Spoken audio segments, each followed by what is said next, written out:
Hi, my name is Natalie Wheeler, and we're from Tank Verde High School, and we're interviewing Kass Morgan at the Tucson Festival of Books on Saturday, March 2nd, 2019.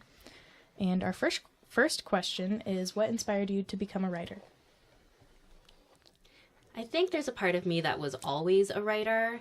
As early as I can remember, whenever something happened to me, whether it was something fun and exciting or sad or scary, I was always imagining how I would explain it to someone else while it was happening. So I sort of feel like I go through life in two different modes, the person who's experiencing things and the person who is telling people about it later. So I think it was natural for me to become a writer in that way. And also I come from a family of writers.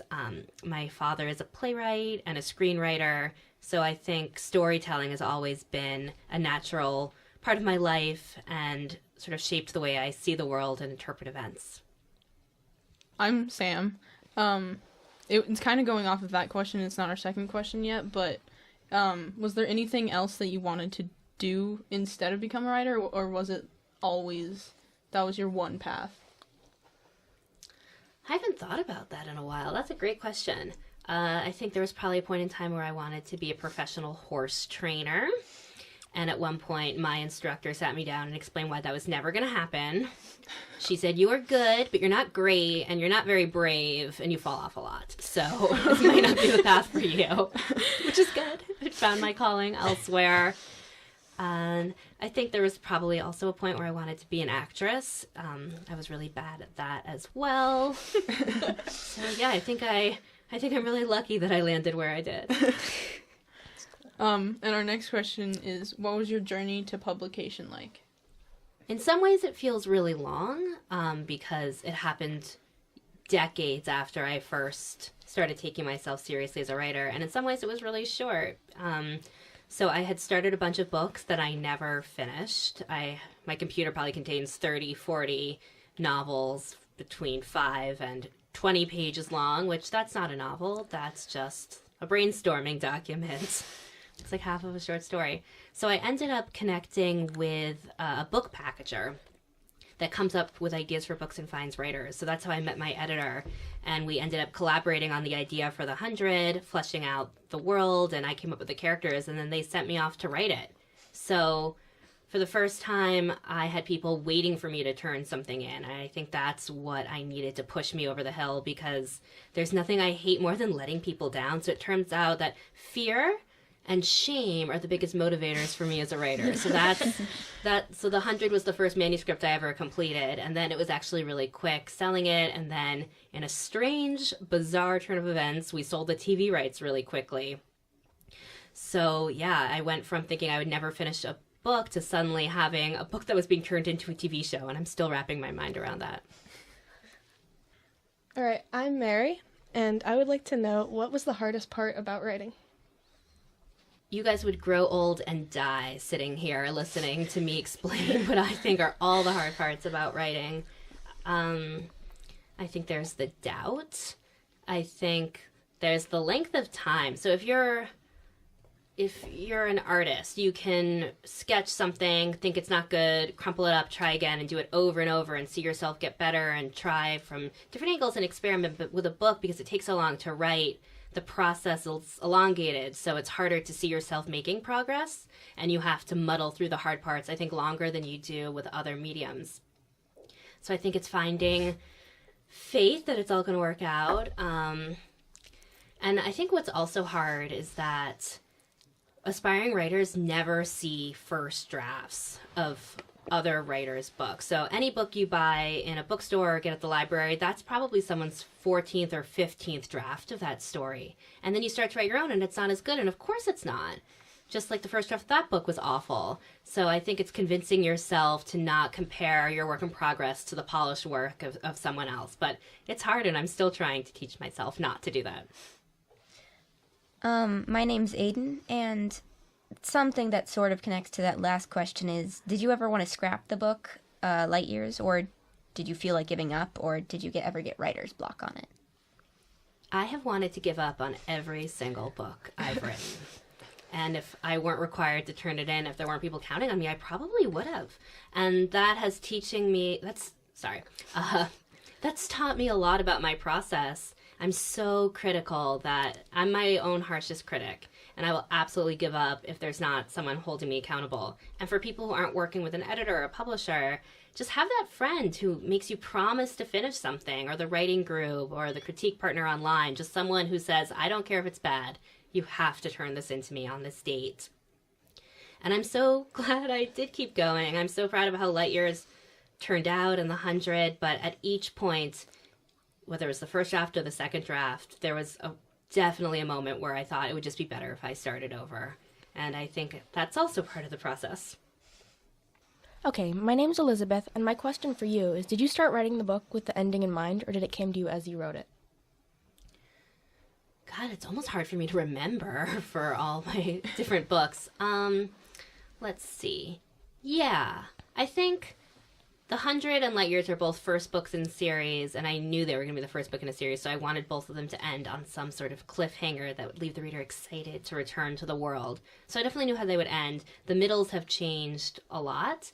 Sometimes it feels like the first draft of a book is just a really long creative writing exercise, getting to know the character, and you write 50,000, 60,000 words that are essentially just like small talk with these people you're getting to know, and then you step back and realize they don't do anything.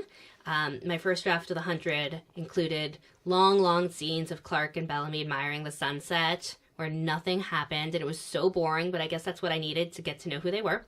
And then the second and the third drafts are where more of the plot emerges. So yeah, I would say I always know how they're going to end, but I have no idea how I'm going to get there. All right, my name is Michaela, and how long did it take you to write Light Years? And what gave you the idea for this series?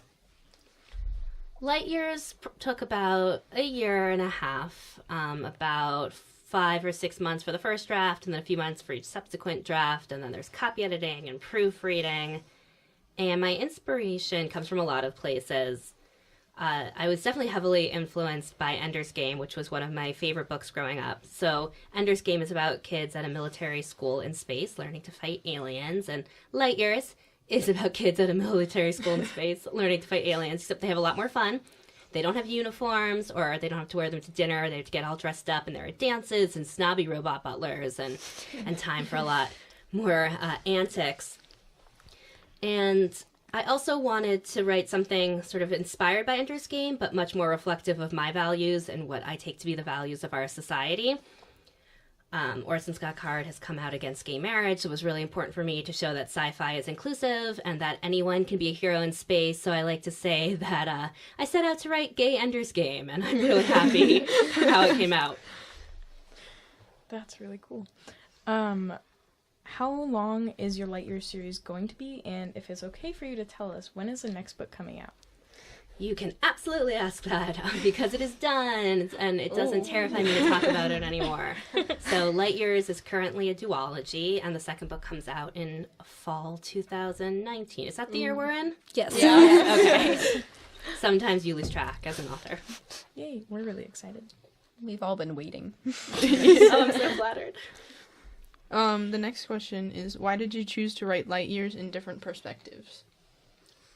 Because I wanted to make my life as difficult as possible. My first series, The 100, is told from alternating points of view, and I guess I got into that habit. And I think the premise for Light Years really lends itself to that form of storytelling.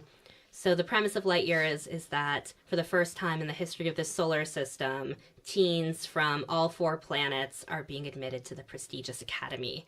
And so I thought it would be sort of a missed opportunity to only see that story told from one person's point of view. So each main character is from a different planet and approaches this adventure from a different perspective, and they have their own cultures and backgrounds and biases and values. So it was really tough to figure all that out, but I think I hope it made for a richer reading experience. How long did it take you to settle on the characters in Light Years, and were any of them significantly changed at one point? Ooh, that's a great question. I definitely came up with the characters before anything. All my books are really character-driven. It doesn't really matter what your plot is if you're not following someone you're interested in. So the characters came to me pretty quickly, especially Vesper. I knew I wanted one of the characters to be a girl who was unapologetically ambitious and driven and wanted to be the best and wasn't ashamed of that. Sometimes I think it's hard for female characters in fiction and also for women in general to sort of not worry about people thinking coming across as too tough and wanting things too badly. So I definitely wanted a character who was sort of all drive and all ambition, and people love her for it. So, adding to one of your previous questions, I was wondering if there was any advice you'd give to aspiring writers about how to create different cultures and the personalities of different people. Yeah. I think reading widely is the best thing you can do and way outside your genre. So if you are writing historical fiction, you should read sci-fi and thrillers and mysteries and nonfiction, because I think the more you know about the world, and the curiouser you become. Is curiouser a word? Curiouser and curious. Yes, you're right. If it's good enough for Carol, it's good enough for me. Yeah, I think great writing comes from asking what if, and the more you read and the more you engage with different subjects, the more you're going to ask those questions about the way the world works and the way humans operate within it. Okay, are any of the characters in Light Years based off people you know or yourself? I don't know. I'm sure there's a part of me in every character I write, whether it's a part of who I am or maybe a reflection of who I want to be. There's a character in the book, Cormac, who is really brash and impulsive and brave, and I'm none of those things. So I think there's part of me that lives vicariously through him. And in terms of being based on people I know, not really. I think like every character has to incorporate some aspect of someone I've met, whether it's fictional or in real life, or else it wouldn't ring true to me. But no, I think The 100 contained characters based on people I know. There is a character, Luke, who was inspired by my high school boyfriend. But Light Years is a little more fictional than that. How did you name your characters? Because they have such interesting names, and we really would like to know that. Oh, thank you. So, The 100, the characters were all named after famous sci-fi writers like Arthur C. Clarke and H.G. Wells and Octavia Butler. With Light Years, I didn't have a gimmick like that. Vesper sounded kind of evil, but like sexy evil. At least I thought. Aurelia sounded, I guess it could be an alien name, maybe. Spoiler alert, I don't know. And I think my editor came up with Aaron and Cormac, so it was a little collaborative, which was fun. Who is your favorite character in Light Years and why? Or in the 100, whichever one. Right now, my favorite character is Vesper, because I think I have a lot to learn from her. I think she's almost this ideal version of someone who knows what she wants and is willing to do almost anything to get it and not apologize for it. So I would like to be more like that, not in an evil, scheming, Machiavellian way, but I think I want to learn to be a little bit more assertive and not worry about how my ambition reflects on me. So I think I should get a little bracelet. WWVD, what would Vesper do? Could serve me well. How did you decide on who would end up together in your books? And at one point, was anyone gonna end up with someone else than who they actually ended up with? I don't think so. I knew that I wanted... Well, I don't want to give anything away, but Vesper meets her adversary pretty early in the book, and I think it's pretty clear that they have a lot to learn from one another, and it's sort of the classic enemies become, romantic interests, which is one of my favorite tropes. I think I fell in love with that when I read about Anne and Gilbert and Anne of Green Gables. So this could be like Space Anne and Gilbert. And yeah, I don't think there's anyone else anyone could have ended up with. It felt sort of written in the stars for the characters to end up with the people they did. So, as the 100 is a TV show now, do you want Light Years to be turned into a movie or TV series as well? Ha! If only it were up to me. I think it would be amazing to have either happen. It is so, so rare to have a book adapted for film or television, and I'm just extraordinarily lucky that it happened with my first series, so I'm not sure lightning is going to strike twice, but if it did, I would say movie. Change it up. I would pick a cool dress for the premiere. Nice. I had one question about the 100 TV show. Did you have anything involved with the casting, or was it just not your decision at all? It wasn't my decision at all, which was really freeing. I have too much responsibility in my life with my writing and my day job, so I was happy to not be involved with something. When I saw the photos of the actors they casted, it was almost like they had hacked into my brain and found who I was picturing. Marie, who plays Octavia, is exactly how I pictured her. It was almost uncanny. And yeah, once the show aired, I admit I started to see the actors in my head when I was writing, and that is not a problem at all. There is nothing wrong with imagining Bob Morley when you are trying to write a book.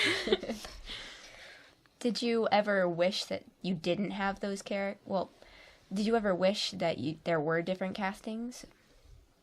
No, because not only did they cast incredibly attractive people who are wonderful to imagine and have lingering in my head, they found these really talented actors who bring depth to the character and sort of deepened my understanding of them with the choices they made and revealed layers about the characters I hadn't quite realized were there. So it was sort of an honor to see somebody take something I had created and build upon it. Do you watch the 100 show? And if you do, is there anything that you would want to change about it? I definitely watch it. At this point, it's diverged so much from the books that I don't feel a lot of creative ownership over it, so I would never want to change anything because I think they've done such a great job creating this world and populating it with fascinating people. So, no, I am just sort of along for the ride. How were you approached for the TV series of the 100? I actually wasn't involved in the business aspect of that because I didn't control the film and television rights, so it all went on behind the scenes. So they really only let me know when there was good news, which is fun because it sort of happened magically. I was told it might happen, and then I was told it probably won't happen. Don't get your hopes up. And then I had a really exciting phone call one day where I screamed walking down a Manhattan street, and nobody looked at me because that's not weird in New York. Okay, do you think reality could ever resemble the technology and society in this book? If so, how? I am not great at imagining how technology is going to evolve, so I don't actually think the technology in the book is all that different from ours. The links they use are basically just fancy iPhones. I don't think we're going to have robot servants anytime soon, but I hope we do. But in many ways, that was sort of an old-fashioned technology, I imagined. It was based on the ideas of what the future was going to look like from decades ago, so I see it as almost like vintage sci-fi in a way, because we know we aren't going to have robots trailing after us with trays of cocktails. But God, I hope we do. So this is kind of a more personal question. If you could dress up as any of these characters for Halloween, who would you dress up as and why? Ooh, any of the characters from Light Years? Yeah. I think there's a scene where Vesper wears a tuxedo or a suit to one of the events in the book, and if I could pull that off, I would absolutely do it. So I knew I wanted to write a book set at a school in space, but I didn't want it to be sterile. I didn't want them to be in uniforms all day and eating freeze-dried food. So I sort of imagined it as Space Oxford, where I studied for a bit, where you have to dress up for dinner, and you have to wear formal clothes and eat in a fancy dining hall, because really, I just wanted the chance to describe clothes, which I didn't get to do in the 100, because they don't have ball gowns in space, but they should, and now they do. All right, I have one. What kind of research did you do before writing your books? I did a ton of research for the 100. I researched speculative evolution to figure out how animal species would evolve in the wake of nuclear winter and without human interference. I read this incredible book called The World Without Us, which talks about how animals would evolve and how buildings would decay and what the Earth would look like if humans just randomly vanished one day. So that was really interesting. I've researched how you die in space. I actually did it while waiting for my friend's wedding to start. I was on my phone and I Googled, how do you die in space? Just very romantic. I'm glad she didn't catch me. And then for Light Years, I did a little less research because I actually didn't want to feel limited by the rules of physics and gravity. I wanted the school to be able to have chandeliers in the dining room and a swimming pool and all these things that would be really hard to build in outer space. So with Light Years, I let more of my imagination run its course. I was just wondering if, like, there was a certain... I know you mentioned Ender's Game, but if there's a certain book that, like, really inspired you to, like, write some of your books? I think Orson Scott Card's books are what made me a sci-fi reader, because he does such a good job blending high concept, sort of science-based questions with really human characters. So it made it more accessible for me, who thought sci-fi was going to be more about spaceships and aliens and explosions. And in terms of just what inspired me as a writer, I think it was the books I read as a kid that made fictional characters feel almost more real than the people around me. I reread the Anne of Green Gables books, all 8 of them, every other year. And, you know, if you can make the adventures of an orphan on an island in Canada sound exciting when really all she does is go to church socials and ice cream picnics, like, wait, I'm going to start over. There's no such thing as ice cream picnic. There should be. There should be. If you can make a story about a Canadian orphan going to church socials and picnics sound exciting, then you can make anything exciting. And it taught me that if you care about a character, the reader is going to follow them through any sort of adventure, whether it is about falling in love or saving the world. So, branching off of this topic, I was wondering if you had any other ideas for future books that you have. Ooh. I definitely do have ideas. I'm working on something right now that I don't think I can talk about, but it's my first non-science fiction project. And it involves magic, and it's set in our world, and it's actually set at a college. So this is perfect for that. So what do you guys think there's not enough of in YA literature right now? What do you think we're missing? I personally think that it's becoming different now, but a lot of books are very straight. And I like that about your book, that it wasn't because like you kind of said, a lot of sci-fi books are very heteronormative. Yeah. And I like that wasn't like that in yours. Yeah. Thank you. I've been on a journey as a writer, so The 100 started out way too heteronormative, and that's why I was so glad that they made Clark queer on the show. And then I was so moved by the outrage to Lex's death, and it really drove home for me how important it is to have representation. I think it's so important to write books that reflect everyone's reality, not just my reality. And so I think with The 100, I defaulted to straight for the main characters, and I'm really glad that readers challenged me to do better and think harder and write more accurately. Did you ever have any readers come up and email you and say they didn't like something about your book? Have you ever been to the site GoodReads.com? So there's certainly a lot of criticism, and I'm glad people feel comfortable saying it, but never to my face. And I really appreciate it. Everyone I've met at events have been so respectful and polite and nice, and it makes it feel like a really safe space for me. Online is a completely different story, but that's okay because that is what readers should do, and they should be allowed to express their opinions, and it's my fault for Googling. No Google. No, never read the comments. No. There's a video on YouTube of me interviewing the actors in The 100, and I was so excited, and I had a makeup artist that day, and I bought a new outfit, and I just felt like my best self. And then I read the comments, and they were all like, look how nervous she is, she's so awkward, she shouldn't be on camera. And then one person said, yeah, she looks like the type of woman who has 43 cats at home. Hey man, if you have 43 cats, you might as well own it. Yeah, and also, yes, I have 43 cats. Get over it. And you must be rich and live in a mansion if you have 43 cats. 43. So now I aspire to have a big house and 43 cats. Nice. Do you like cats at least? They're fine. Well, that was a great question. Thank you for that. Is there anything I should read? Is there anything you guys have been excited about recently? I think that, I don't know if he's very big, but I like Will Wright's books. He's got several out, and currently one of his that he just released yesterday is the 5th. It's ranked 5th on Amazon. Oh, what are they about? He's got several different ones. Most of them are about different worlds where he's world built, like the 100. And the recent one I'm reading is more about, I don't know how to describe it, Chinese sort of themes. where they use a lot of swords and action and stuff like that. That sounds fabulous.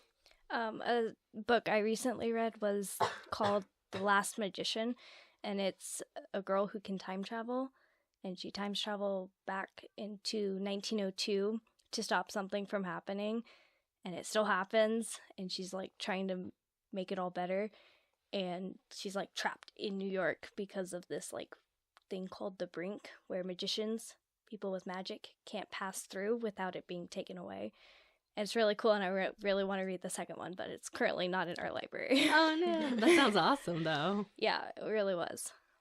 Have you read The Hate You Give? Yes. Such a good book. Yeah, I love it. I haven't read her new one yet, but I'm dying to. Me neither.